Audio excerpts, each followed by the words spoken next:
Welcome to the Man United Agenda. It's OMONDI Juma here, and I'm joined by Casper, the best referee, stroke goalkeeper, stroke guy, geezer in South Northwest London. I hope you're doing well, Casper.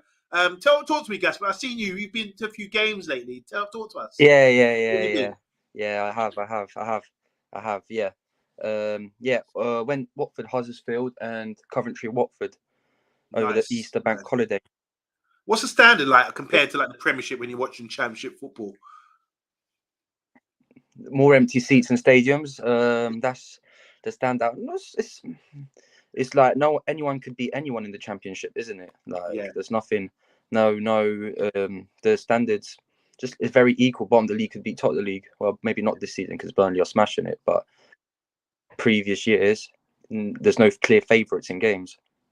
And talking about Watford, I mean, I've been looking at João Pedro, the strikers at João Pedro, and obviously Sarr as well. Sarr has been linked with Premiership clubs for a long time. Those two, they've got. They've got. Watford's got Ismail Sarr and João Pedro. Yeah, I mean, I don't think he's Ismail Sarr has been good this season. I don't think he's been Prem quality. I think he wants to leave Watford. And João Pedro, I think he's been one of our better players and one of Watford's better players. And I think that's why they've made him captain over senior players, because he is the standout player at Watford at the moment. But we're not here to talk about Watford. We're talking about Manchester United, OMONDI. Exactly. And here, talking about Man United, big up to Jeff, the other ref, the top ref in the USA. He said 2 refs for the centre-back. Sounds like a joke, doesn't it? Emma's saying, "Hey, guys, how you doing?" Big up, Emma. How you doing, girl? Ed Mayhem in the house. How you doing? Big up to OMONDI and Casper. Ed Mayhem's probably coming down to the game against COP TV. Just to remind you guys, in May, first week in May, we're playing COP TV. One half at Rainers Lane. Myself, we're playing. My brother Zico, Mr. B, Errol, Ed Mayhem's coming down away from Bromley. Casper's playing as well. We're building a good squad here, but it's going to be a tough game because they got some good players, I've heard. Robbie Norman, how you doing? Robbie, you available to come over from Ireland to kick half with us against the COP TV? Glenn's in the house as well. How you doing, Glenn? Don't forget to check out the merchandise, guys. Go on the website for all the mugs and all that. Good evening to Emma, of course, and getting the return there from Jeff.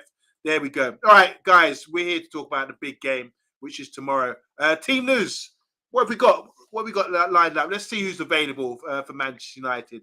Over to you, Casper. Do you know any team news for tomorrow?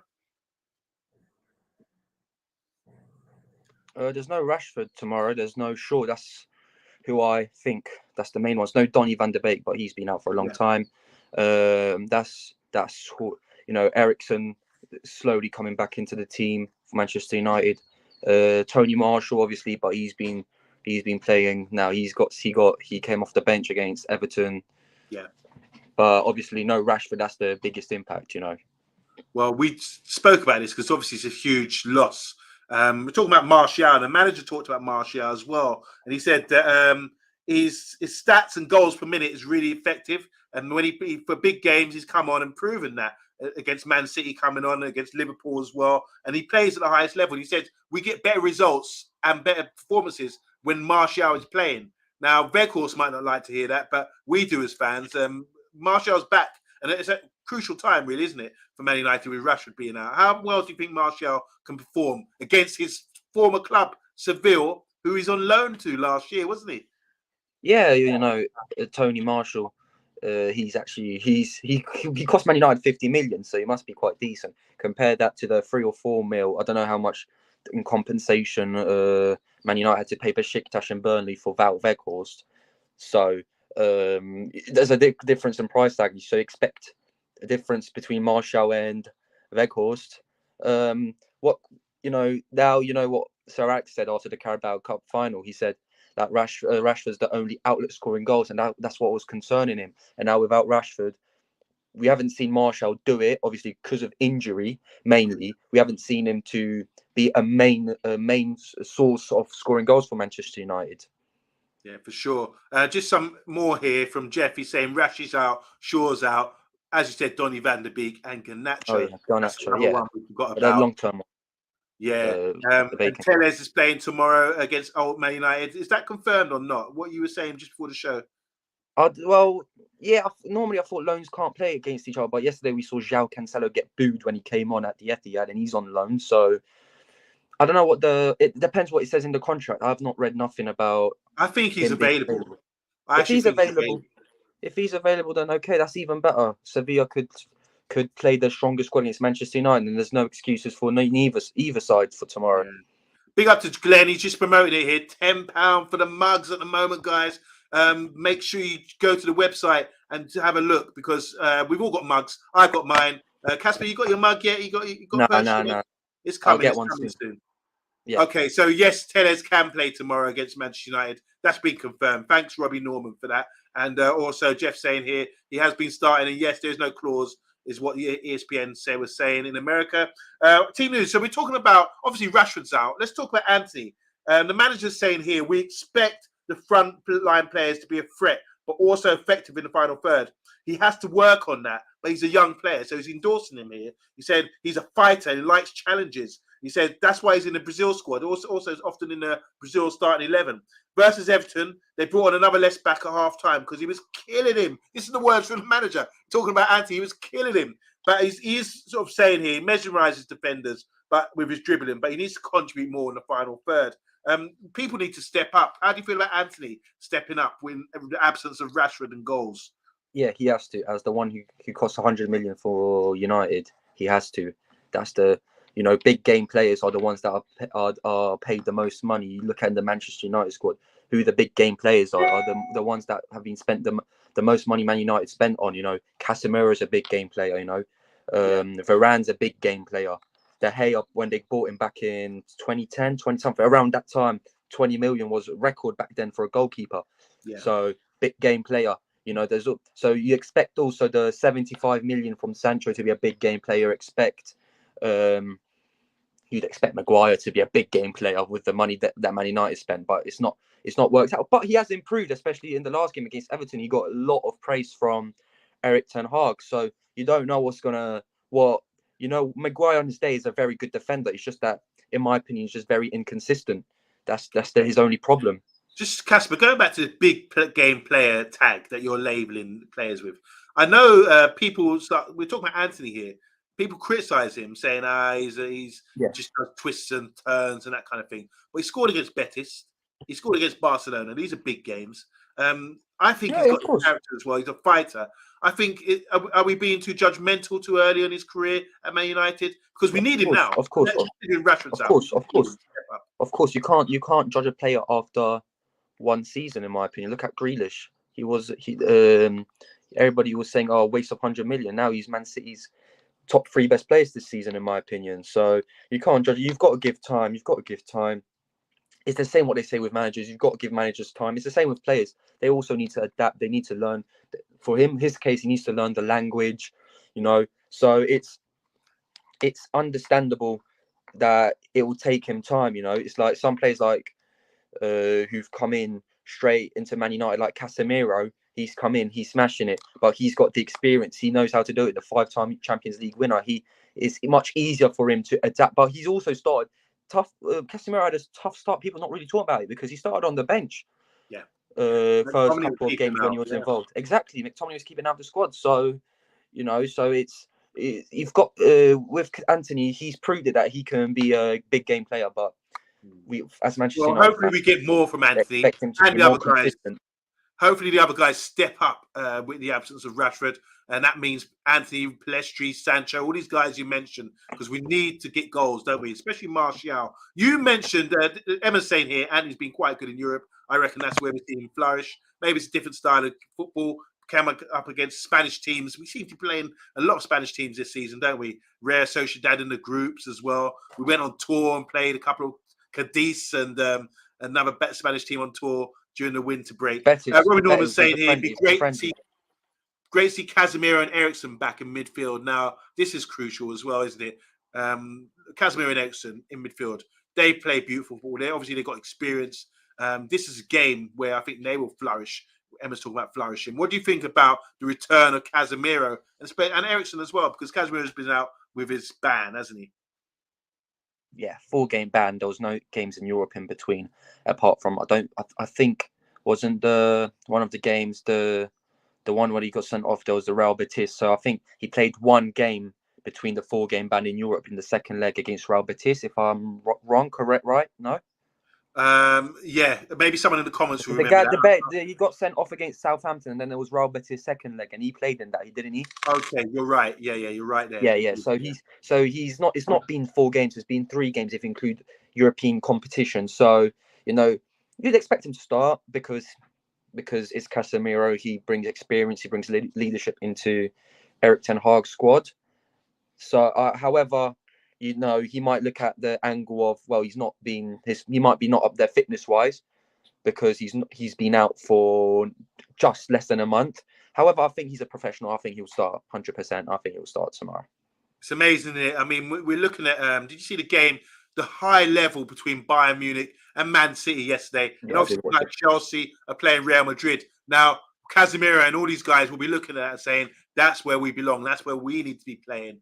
And I was just really super impressed. I know to go off topic here, but I was super impressed with the levels on display yesterday. We talked about Anthony, for example, and Palestri, Wideman, Sancho. I was looking at Bayern Munich yesterday and looking at Sane, looking at their French winger, and looking at Grealish, and looking at Bernardo Silva. These players are on point. They're really good wide men, and their striker as well, Haaland, amazing. So we got a lot to step up to, and hopefully we can get there by next season.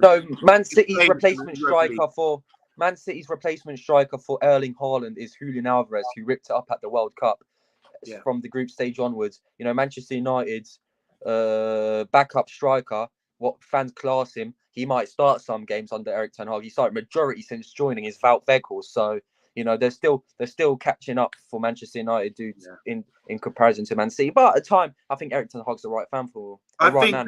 Just talking about Eriksen and Casemiro. Now, Casemiro, obviously, he's got La Liga experience and playing. This is why I think it's really vital for him playing in a game like this against Sevilla, who are going to be the master of the dark arts. They know how to play really good football. Even though they're 13th in the league, we're going to talk about Sevilla now. I think they're still a class side. They've got some class players. And we're going to come on to it now. What do we really know about Sevilla? What do you guys know about them? It's the 6 times Europa League champions, more so than anyone else. So they're running things for a long time. They've been big in this. They beat us in the semi-final in 2020. Last time they won the competition as well. So, but this is not the same Seville. They've dropped a bit. Their manager was sacked. They brought in a new manager in March, only last month, and slowly they're sort of trying to get their act together. But is it in time to come to Old Trafford and actually do the business? What do you know about Seville? And talk about a couple of their players there, please, Casper. Yeah, what do I know about Sevilla? I mean, so obviously they're in around the relegation zone. They've had a very poor league start. They've sacked Sampaoli, I think it was. They've sacked him, the former Argentina manager, who managed them in 2018 at the World Cup. So they've sacked him, and now they're improving. They were in the relegation zone, in and out for majority of the La Liga season. So I don't think the position in the table should fool Manchester United fans because they're in the lowest position out of all the teams that Manchester United play. Doesn't mean that they're going to be the worst. So I think with the new manager on form, they're one of the better sides in La Liga currently, with winning, with moving up to 13th from 17th, 18th. So he's made a massive impact. They're also there. Look, they might not have the same players that they won the Europa League last time in 2023 years ago. However, it's a club that has strong history, strong success. As a club, they have high expectations, especially in the second tier competition in Europe. So you'd expect the standards from everyone in the backroom staff. You'd expect them to be highly motivated for this game, playing against Manchester United. What else do I know? I'll tell you what. I'll tell you what. Let me read out some players. Jesus Navas, ex-Man City, still playing at right back. Bonu in goal. Yep. Yeah.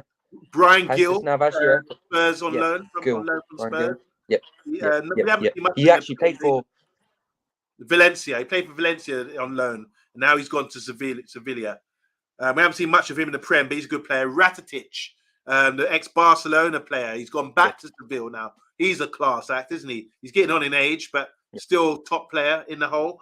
We've got Alex Telles, the return of Alex Telles. We spoke about him. And Suso, the ex-Liverpool, AC Milan, number 10. And their striker, the Moroccan striker, El Nesri or something his name is. He's their main striker. And Lucas Campos as well. He's played for Monaco. So they've got some attacking threats there. Most definitely. Yeah.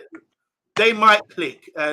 Because considering they might not get the Champions League based on the league form, because there's a few big teams. There's Barcelona, Atletico Madrid, Real Madrid, Valencia, who are down in the relegation zone. Usually Sevilla are up there. They're not at the moment. So Sevilla will be looking at this competition and saying, we need to turn it up against Man United to give us an opportunity to get back in the Champions League. Man United have done very well against Spanish teams, apart from maybe Real Sociedad in the group stages. But if you look back at it, the last 3 seasons in European competitions, Manchester United have been knocked out by Spanish teams. Last season in the Champions League by Atletico Madrid, 2 years ago in the final against Villarreal, and 3 seasons ago against Seville. So, these Spanish clubs do haunt Manchester United in the knockouts, especially in the knockout stages. So it doesn't mean that Man United will lose, and I don't think they'll lose. However, they've got to take this game with extra caution, especially in a quarter-final, a place in a semi-final up for grabs.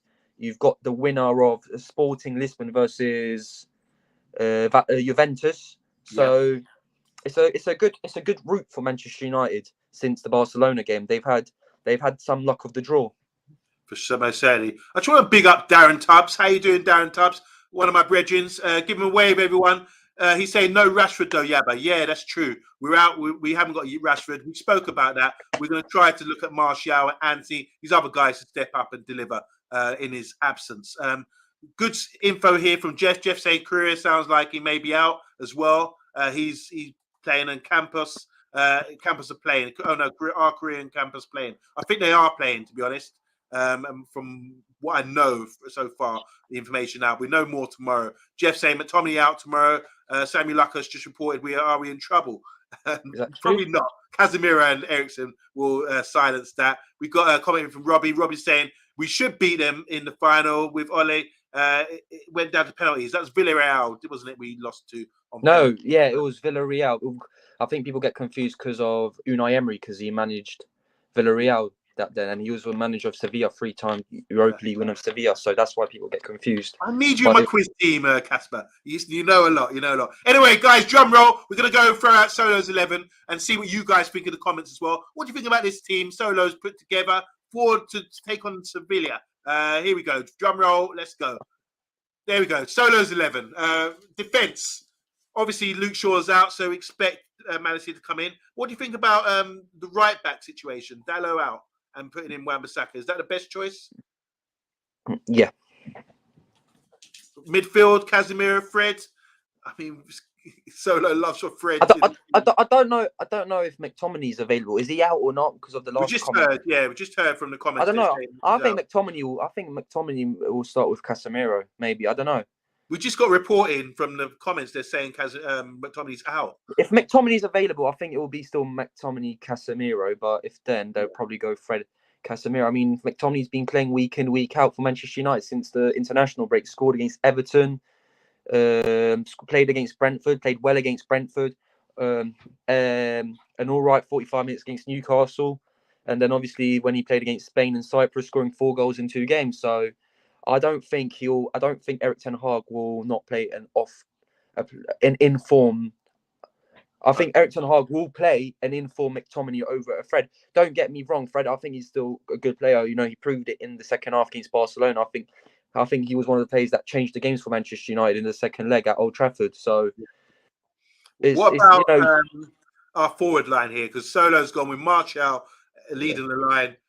Bruno in the hole, Anthony and Sancho. Is there anyone else you would consider for these slots here? What is with Erik ten Hag? He could go with his boy Wout Weghorst tomorrow. You don't know, because he started for the majority games in January. Yeah, Martial hasn't been available, but I don't know I don't think Martial's still fit to play 90 minutes. In my opinion. So Wout Weghorst will definitely be involved tomorrow, whether it's from the beginning, from the start, or off the bench. Both players started on the bench, with Rashford up top against against Everton on Saturday. So I don't know what Eric Ten Hag will do. I think what he'll do and what he should do is go with Tony Marshall up top. However, we can't exclude and we can't be naive about it that Wout Weghorst is still in a good chance of starting tomorrow, depending what style of play Manchester United implement. Okay, interesting here from the comments. Robbie saying we should beat them in the final. We know. Yeah, we already said that comment. Robbie saying again, bad mistake there. Yes, that was a bad mistake. And I repeated the mistake, Robbie. Sorry about that. Seville saying here, Mourinho, yeah. No. Seville was the Mourinho. Ollie was still in charge then.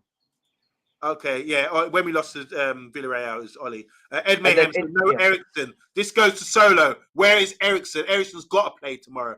I don't care what people say. He can dictate the tempo of the game, especially against Spanish side that do have a lot of possession. I don't think he's fit for 90 minutes, though.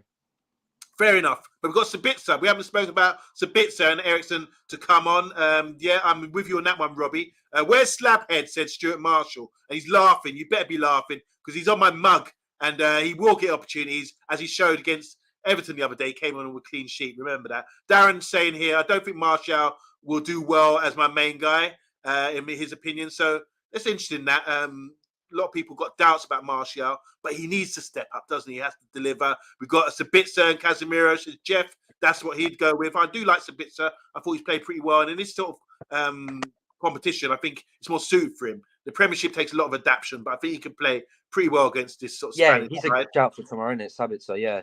That's a good shout. Stuart Marshall's bigging up Solo's 11, saying it's not bad, decent lineup. Jeff saying here, this will be it, but Pelestri can run past Telles. That's going to be, if Telles plays, it'd be interesting if he comes up against Anthony, what would happen with them? Two Brazilians, isn't it? Stuart saying here, I'd start Ericsson over Sancho. Oh, interesting that.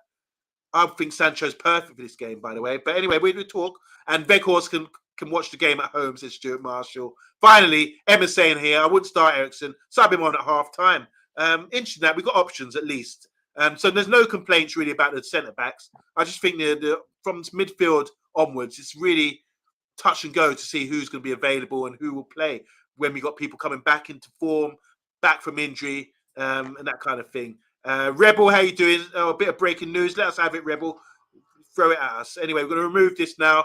And let's go to predictions, guys. We're going to round it up.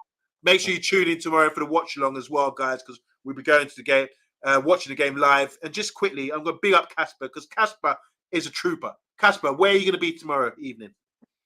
Theatre of Dreams, isn't it? Theatre of Dreams. You're traveling up there tonight, tomorrow, or when are you going? Tomorrow after uni. Are you staying up there tonight? Yeah.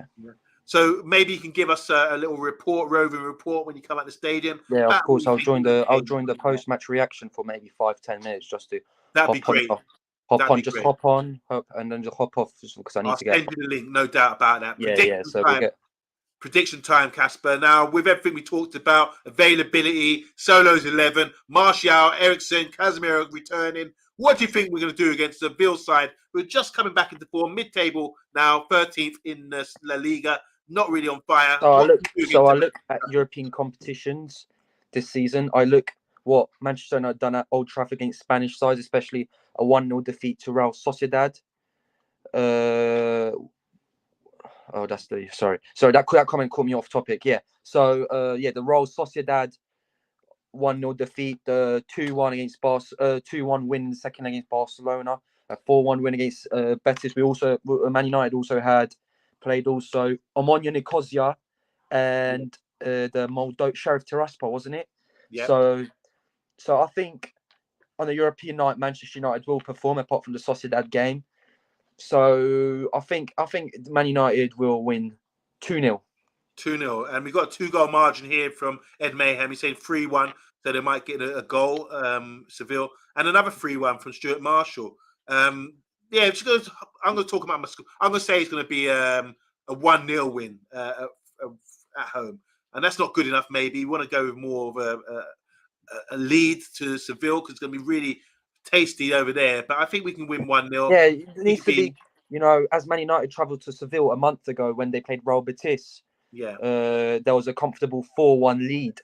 Yeah. In the first leg, so I think that would be perfect scenario. And then second leg, bring the big boys off the bench if required, and then give Pelestri a chance, give Harry Maguire a chance, give maybe Jack. I don't think he'll play Jack Butland, but Jack Butland. You know, these players who A are. bit of rotation. Yeah, exactly. Only if it's a very comfortable scoreline tomorrow. Just to add here, so Rebels reported this news. Obviously, with the Euro Championships coming up, the Euro bid stadiums have been announced, and the Old Trafford's been removed. It's going to be Main Road. They're in competition with Main Road, weren't they? And they're saying they've been removed. Etihad. Yeah, oh sorry, the Main Road. I'm old, show my age here. The Etihad. So the state of the stadium is due to Glazer's neglect. And that's probably the reason why we've not been selected. Yeah, so I've done a bit of research on that, and obviously Manchester United couldn't guarantee the FA that they would have the stadium available in 2028 due to redevelopments with the ground. We don't know what the Glazers' plans are. I don't really want to talk about the Glazers currently because it's getting a bit messy with the sale of the club. Will they be in charge by 2028? Will they not be? Depends. So it's just Manchester United didn't get they just weren't sure if they will have the stadium available in 2028. Same thing with Anfield. Anfield is quite different. Anfield, they're not in the list because the pitch is too small. They've got 101 meters, I think, and then they can, and the minimums requires 105 in length, and they don't. know that. Okay. Yeah, so the pitch is too small by 4 meters or yards, and hence they can't play. You know what? I really find it interesting because about the pitches. Sometimes that's what makes Anfield such a fortress when the fans are on top of them. The pitch is small and they know the ground. I mean, these big, vast stadiums. It's hard to keep a good home record, I believe. People come to Old Trafford and there's so much space on the pitch, and the pitch is huge. But Bilal sitting here, he's not sure about the game. It's going to be interesting, really interesting game because Seville are on the up, new manager bounce, and we've got to really step it up again without Rashford. So really interesting game tomorrow. Make sure you tune in. That was our prediction. We both saying we're going to win the game, and obviously our very own Casper is going to be at the game tomorrow, reporting from Old Trafford. So thanks for joining us, guys. Casper, final word. Can we do this? Can we go all the way to the final? Can we win the FA Cup? And can we get 100%, 100%? Brilliant. I like that. I like your optimism. Guys, thanks for joining us in the show. Make sure you tune in to the Man United Agenda. We'll be back very soon. Make sure you go and check out the merchandise as well. And thanks, Casper. My being OMONDI Juma. Big up to everyone in the comments. Later.